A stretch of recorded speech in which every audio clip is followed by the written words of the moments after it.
I just say a couple of words before I start my lecture itself. And I just mentioned that I'm very happy to be here for another reason. I have, if I'm counting correctly, 5 books translated into Chinese. Who knows, maybe after this trip there'll be 6. And I just explained for a minute that perhaps if some of you know my books a little bit, or my work, you know I've worked much on the German philosopher Martin Heidegger, and I'll just say quickly. 他说他在正式演讲之前再说几句，就是说关于他自己知道他已经有至少5本书已经被翻译过来，然后希望经过这一次学术访问以后，会有第6本书能够得到在中国出版。然后呢，他介绍他自己之前的那个工作在于那个有一部分在于那个德国的哲学家海德格尔。And just to explain the transition I made in my own work from having worked on Heidegger to my current project, The Wind from the East, which is of course a saying from Mao Zedong. You know, I'm always interested in the relationship between intellectuals, philosophy, and politics. So I worked a long time on what we would call, you know, the political right, on Heidegger and the right in Germany and in Europe. And I think I said all I have to say on this theme. So I switched to investigating intellectuals, philosophy, and politics on the left with Foucault, Sartre, and the events of 1968, which are very important. 他要解释一下的是，他从那个德国的海德格尔哲学，直到今天他现在做的一个就是有分自东方来 Wind from the East 这个工作的联系呢，是他一直是在关注那个知识分子和哲学和政治之间的关系。然后之前呢，他更多的关注在那个右翼这方面，比方说海德格尔的那个问题。然后呢，在这个当前的工作，他是主要转到了一个左翼的，从左翼的看知识分子、哲学和政治之间的关系，包括那个福柯，包括萨特，这是他今天演讲会提到的一个重点。Yes, thank you. I should also say about this project, The Wind from the East. In a way, this is a personal project for me too. And it's funny because only after I wrote the book just came out 2 months ago, did I realize why I wrote the book. And this is because, you know, the events of 68, of course there was a 68 that was significant in China and in Shanghai, very important. But all throughout the world, you know, I mean, Mexico City, Paris, New York, Berkeley, California, Prague, Czechoslovakia, Warsaw in Poland. You had revolution throughout the world. And I was a boy. And I remember these events, and they had a big influence on me. So one of the reasons I write this book is to understand what happened to my generation. And you maybe... OK. Yeah. 他说他自己就是做这个研究计划的时候，知道跟他个人有一个很深层的关系。直到他这本书在2个月前正式出版以后，他才意识到为什么他会之前会写这么投入写这本书。这本书是关于那个1968年的这个5月的一个事件，然后它的重要性，1968年的重要性是全球的，不只是当然对我们中国，甚至这个城市都很重要。然后呢，在全球，在新墨西哥城，在纽约，在华沙，在布拉格，在那个就是柏林，就是整个革命在全球的范围都展开。然后在当时呢，他还是一个男孩。然后呢，这个事件其实在那个对于他个人的生活是有一个很大的影响。然后他通过这么多年，他回过来写这本书，他可以理解他这些影响究竟是些什么影响。Thank you. And you know, it's important for you to understand that in Europe and America today, when we make sense of politics, the 60s or 68 are always a point of reference. For example, the American election campaign 2 years ago with Barack Obama, you know, they had this association. I'm actually from Chicago. That's where I was born. And with this terrorist from our little terrorist organization, the Weather Underground, which was the Republicans' attempt to link Barack Obama with the far left or terrorism. With so we make sense of our political present. William Ayres was the name. We make sense of our political present, as you know, here, by trying to understand the past. 所以说今天啊，就是说在理解欧洲的和美国的政治的时候，68年永远是一个参照点。就是说，他举个例子啊，就举一个，就是关于奥巴马竞选的时候，当时他的那个共和党的那些对手，就是在把他过去要指责，就是说他跟那个极左翼的一种，甚至是恐怖主义的一种联系。所以说他的一个论点就是说，今天当下的那个政治的情况，永远是跟对过去的重新阐释是有关系的。Thank you. Before I speak about the French intellectuals and especially the university students who were very much influenced by their idea of the Cultural Revolution, the great proletarian Cultural Revolution, and Maoism. You saw the Little Red Book in French, Les Cinq Essais, 5 essays. The whole generation of French students read this book and interpreted it. Very, very influential.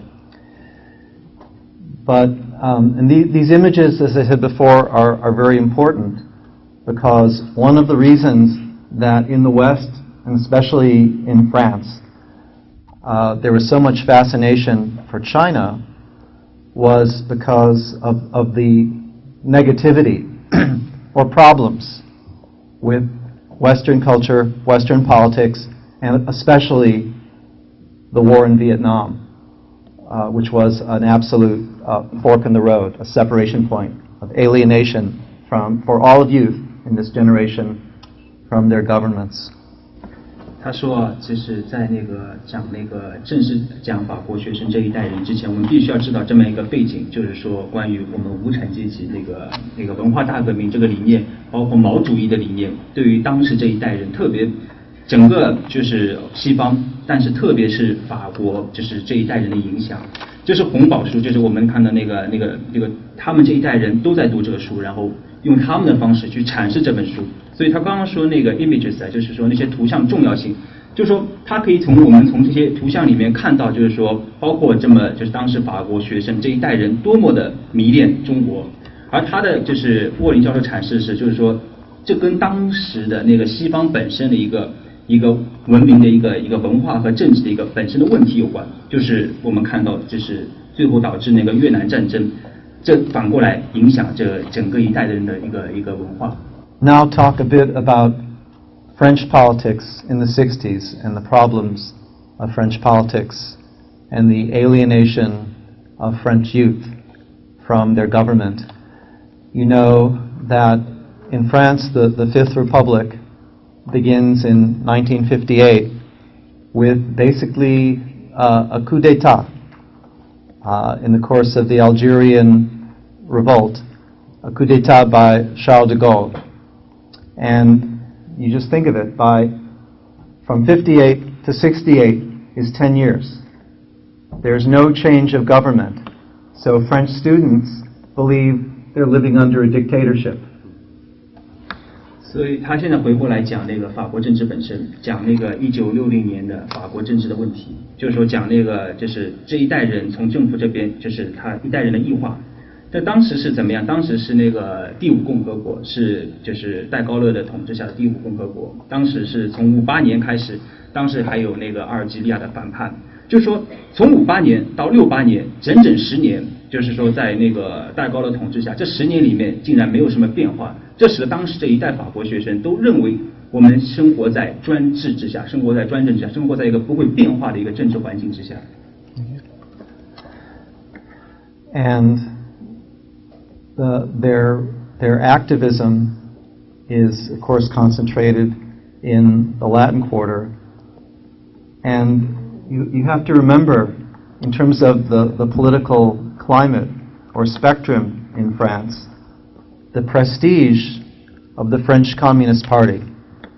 The initials are PCF, the French Communist Party, which after the defeat of France in 1940 at the hands of Germany, the Nazis, the communists are known, actually a year later, 1941, they're known as le Parti des Fusillés, the party of the killed or assassinated, the shot.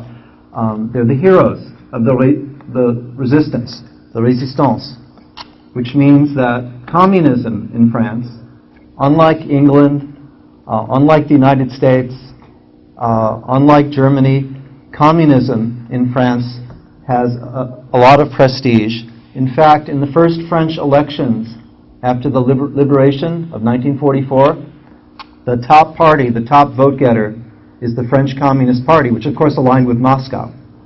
Of course, before the Chinese Revolution. They get over 20% of the vote. And they will, for 3 decades, continue to get 20% of the vote in France. So communism has this aura of heroism from the résistance. So you have this contrast between the Vichy France, the fall of France, and the embarrassment or ignominy of Vichy, this nadir, low point in French political life. It's crushing defeat in 6 weeks, by the Nazis. And the only heroism is from the résistance. So in France you talk about the myth of the resistance and the heroism. So communism has a lot of prestige in France after the war. And so one point. So for the students, is this okay? Yeah. It's okay. The students identify themselves with anti-fascism, with the resistance, and of course Hitler was a dictator, and they think that de Gaulle is also a dictator. 他现在回到说当时学生的活动啊，主要是在拉丁区。当时这是个巴黎一个区，就是一个拉丁区，有很多著名的学府都在那边。就是说，然后他说到，就是我们要理解，就是阐释这个法国学生活动的之前，先讲一下当时的一个政治光谱。一个政治光谱呢，首先是个法国共产党，就是 PCF 法国共产党的一个情况。当时在德国把巴黎把法国打败，在42年打败的时候，当时法国共产党是扮演了一个非常非常英雄的一个角色。他们在41年的各种各样的英雄的反抗行动，使得法国共产党在跟英国、美国、德国等等的国家不同，法国共产党在法国是具有一个非常高的一个名誉。他举了一个例子，是什么例子呢？就是说在第一届解放以后的第一届选举中，法国共产党是得到了最高的一个选举的票数，就是20%。当然他说这可能也跟莫斯科的支持，因为法国共产党跟莫斯科非常紧密联系。莫斯科的支持，因为当时中国还没解放嘛，所以他们主要在支持法共。然后这个20%的这么一个选举率之后的3个年代居高不下，一直是维持这个比例。所以说当时这就是一种英雄主义啊。当时在当时就是我们知道德国打进来的时候，就是他们其实法国人很耻辱，就是没有遭遇到什么就是抵抗嘛。然后真正唯一抵抗就是法国共产党就是所采取的抵抗，所以他们当时称为一个反抗的神话，就是他不知道怎么就像神话一样的这种英雄。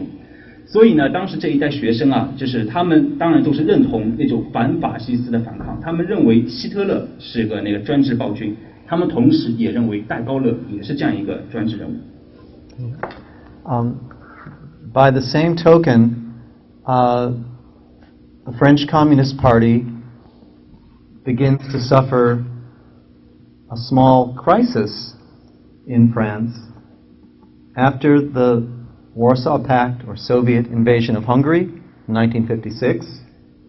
After, now we come to China, what we call the Sino-Soviet rift in 1960, in the early 60s, events you probably know well. And at a later point, also after May 68 in France, the Soviet invasion or Warsaw Pact invasion of Prague. The problem is, and I'll stop. The problem is that Soviet communism is no longer revolutionary. It's conservative, it's bureaucratic, and the negative word, the term of derision, is well, you probably know this lexicon. It's revisionist. So if you're young and you want to make a revolution, and you want to make a cultural revolution, you can't go to the French Communist Party. You can't go to the Soviet Union because they're anti-revolutionary. They're bureaucratic. And this, one more point. This is an era. You see the images. This is an era of you're young, yeah. This is an era of youth culture, the 60s. It's the society of consumption. It's the age of Jean-Luc Godard. It's the age of advertising. And it's the time of youth. And in the eyes of French youth, the Communist Party in the Soviet Union is composed of, this is the Brezhnev era, yeah? Composed of septuagenarians or octogenarians, people in their 70s or in their 80s. So you have youth culture on the one hand, and you have communism, Soviet communism, that's bureaucratic on the other hand. They don't mix. 现在就是说，这么神奇的一个法国共产党啊，然后遭遇到了一个小小的一个危机。这个什么危机呢？要从那个苏联当时54年侵略那个56年侵略那个匈牙利开始，然后知道那个苏联跟那个中国当时在60年代出了一个分裂，这个我们都很清楚，当时有这样大事件。然后也包括那个68年以后，那个就是68年5月事件以后，那个苏联侵略进入那个布拉格。等等一系列的事件以后，就是说，当时在法国那个青年人心里面，苏联就不再是一个革命的一个象征，而是一个保守的，是一个官僚那个化的一个代表。然后还有一个词，就是我们都很熟悉，就是一个修正主义的一个东西。然后呢，当时的文化革命这个浪潮以来，就是一过来以后，他们不会去认为回过去看苏联，认为法共他们是代表这样一个浪潮，而他们恰恰是一个反革命的浪潮。然后这些青年啊，就是他说我们现在都是青年人就比较理解青年人嘛，就是当时青年人那种向往，那个时代是在戈达尔的时代，是这个电影的时代，是图像的时代。在这样一个时代里面，他们就有两种文化，一种是那个青年的文化，它称之为青年文化；另外一种是苏联所代表的官僚主义的那种保守主义文化。而这两个文化是它不能 mix， 不能够融合在一起。